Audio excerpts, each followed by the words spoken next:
അല്ല, ഞങ്ങൾ ആദ്യമേ തന്നെ ഒരു നിലപാട് സ്വീകരിച്ചിട്ടുണ്ടായിരുന്നല്ലോ. ഗവൺമെൻറ് ഉപ്പ് തിന്നവർ എല്ലാവരും വെള്ളം കുടിക്കും എന്നുള്ള നിലപാട് തന്നെയാണ് ഞങ്ങൾ ആദ്യമേ തീരുമാനിച്ചിട്ടുള്ളത്.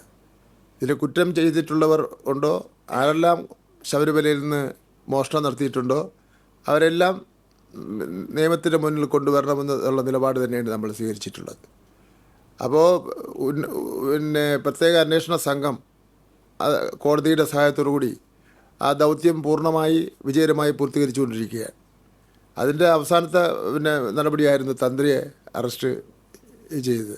കേരളത്തിലെ ഭക്തജനങ്ങൾ ഒരിക്കലും സ്വപ്നത്തിൽ പോലും വിശ്വസിച്ചിരുന്നില്ല. അതാണ് തന്ത്രിയുടെ അറസ്റ്റിലൂടെ വന്നിട്ടുള്ളത്. തന്ത്രിയെ അറസ്റ്റ് ചെയ്തപ്പോൾ ആദ്യം തന്ത്രിയുടെ വീട്ടിൽ എത്തിയത് BJPയുടെ നേതാക്കന്മാരാണ്. അപ്പോൾ അത് തന്നെ കേരളത്തിലെ ജനങ്ങൾ കാര്യങ്ങൾ മനസ്സിലായി. തീരെ മണ്ടന്മാരൊന്നും അല്ലല്ലോ കേരളത്തിലെ ജനങ്ങളെ സംബന്ധിച്ചിടത്തോളം. വേറെ ആരെയും അറസ്റ്റ് ചെയ്തപ്പോൾ ഏതെല്ലാം പല പാർട്ടികളുമായിട്ട് ബന്ധമുള്ളവരുണ്ടെങ്കിൽ പോലും അവരാരും വീട്ടിൽ പോകാനും കോടതിയിൽ ജയിലിൽ ചെന്ന് സന്ദർശിക്കാനും പോയില്ലല്ലോ. പരസ്യമായി ഈ പ്രത്യേക അന്വേഷണ സംഘം അറസ്റ്റ് ചെയ്ത തന്ത്രിക്ക് അനുകൂലമായിട്ടുള്ളൊരു നിലപാട് സ്വീകരിച്ചത് BJPയാണ്. ഇപ്പോൾ കേന്ദ്ര ഗവൺമെൻറ്റിൻ്റെ കേന്ദ്ര അന്വേഷണ സംവിധാനമാണ് ഇപ്പോൾ വീണ്ടും ഒരു അന്വേഷണം നടത്തിക്കൊണ്ടിരിക്കുന്നത്. ഞങ്ങൾക്കതിൽ ഒരു കാര്യം പറയാനുള്ളത്, ഏത് അന്വേഷണ സംഘമായിരുന്നാലും സത്യസന്ധമായിട്ടുള്ള അന്വേഷണം നടത്തണം. രാഷ്ട്രീയ വൈരാഗ്യമോ അല്ലെങ്കിൽ മറ്റെന്തെങ്കിലും വൈരാഗ്യം തീർക്കുന്നതിന് വേണ്ടി ആകാൻ വേണ്ടി പാടില്ല. ഇപ്പോൾ സംസ്ഥാന ഗവൺമെൻറ്റിൻ്റെയും കോടതിയുടെയും സഹായത്തോടു കൂടി നടത്തിക്കൊണ്ടിരിക്കുന്ന പ്രത്യേക അന്വേഷണ സംഘത്തിൻ്റെ അന്വേഷണം സംബന്ധിച്ചിടത്തോളം ജനങ്ങൾക്ക് ആകെ മൊത്തത്തിൽ സംതൃപ്തരാണ്.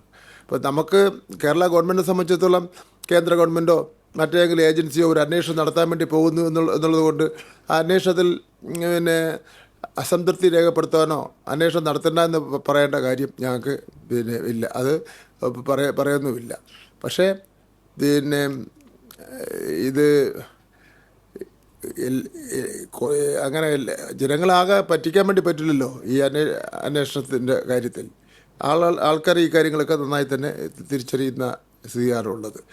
എന്ന് മാത്രമല്ല, ഇപ്പോൾ അന്വേഷണം വളരെ വിപുലമാക്കാൻ വേണ്ടി പോകുന്നു, വളരെ മുമ്പ് വളരെ ഒരുപാട് പുറകോട്ട് പോകാൻ വേണ്ടി പോകുന്നു എന്നെല്ലാം പറഞ്ഞപ്പോൾ കുറച്ച് ദിവസമായിട്ട് കോൺഗ്രസിൻ്റെ ഒരു പ്രസ്താവന കാണാനില്ല. എന്തുകൊണ്ടാണ് കോൺഗ്രസ്സുകാരുടെ പ്രസ്താവന പെട്ടെന്ന് കയറി ഈ സ്വിച്ചിട്ടോ പോലെ ശബരിമല കാര്യത്തിൽ നിന്നുപോയെന്നത് സംബന്ധിച്ചിടത്തോളം ഒക്കെ സംശയമുണ്ട്. കോൺഗ്രസ്സുകാർ ഒന്നും പ്രതികരിക്കുന്നില്ലല്ലോ. തന്ത്രി അറസ്റ്റ് ചെയ്യുന്നതിനെ സംബന്ധിച്ചിടത്തോളവും അല്ലെങ്കിൽ EDയുടെ വരവിനെ സംബന്ധിച്ചിടത്തോളം ഒന്നും ധൈര്യത്തോടുകൂടി പ്രതികരിക്കുന്നതിന് വേണ്ടി കോൺഗ്രസ്സുകാർ തയ്യാറാവുന്നില്ല. അതെന്താണെന്ന് സംബന്ധിച്ചിടത്തോളം UDF കോൺഗ്രസും വ്യക്തമാക്കേണ്ടതാണ്.